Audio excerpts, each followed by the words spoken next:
आंसू बहाने से लड़ाइयां नहीं जीती जाती। दुख के साथ भी आपने अन्याय करा है, नाइंसाफी करी है। अगर आप रो रहे हो बैठ के, दुख है तो रोएं या समाधान करें। और समाधान जब करोगे तो रोना तो भूलोगे।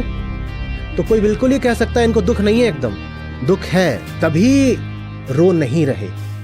दुख कम होता है तो आदमी रोने बैठ जाता है। दुख जब तीव्र होता है तो आदमी कहता है रोना भी द्रोह हो गया।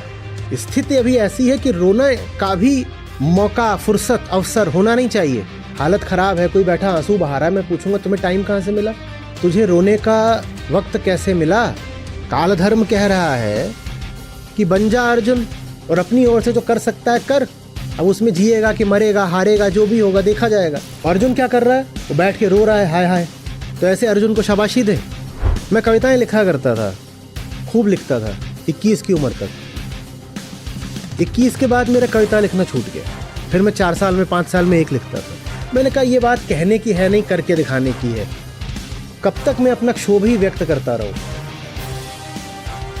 अगर वो सब कुछ जिसके प्रति क्षोभ है वो इंसान से आ रहा है तो इसको इंसान के भीतर समाप्त करना पड़ेगा ना। तो युद्धस्व हो।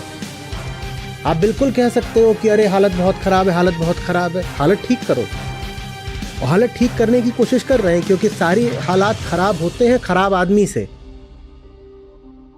हम खराब आदमी को ही अच्छा बनाने की कोशिश कर रहे हैं, वहीं से सब कुछ ठीक होना है। या तो कविता कहते रहो या अपनी कविता बन जाओ, जीवन को काव्य बना लो। कविता से कोई समस्या नहीं है। ना करना कि कविता लिखना छोड़ दिया, अच्छी बात है, लिखो और लिखो। पर बता रहा हूं कि कविता के आगे भी कुछ होता है। जितना अपने बूते में है उससे 10% ज्यादा इंसान और क्या करे, वो कर रहे हैं, सब कुछ कर रहे हैं। और जितना करते जाओ उससे करने की सामर्थ्य और बढ़ती है। कर करके ही बूता बढ़ेगा। Action is the antidote to despair. हालत जितनी खराब होगी, कर्म उतना और सघन प्रगाढ़ करना पड़ेगा। और क्या करें?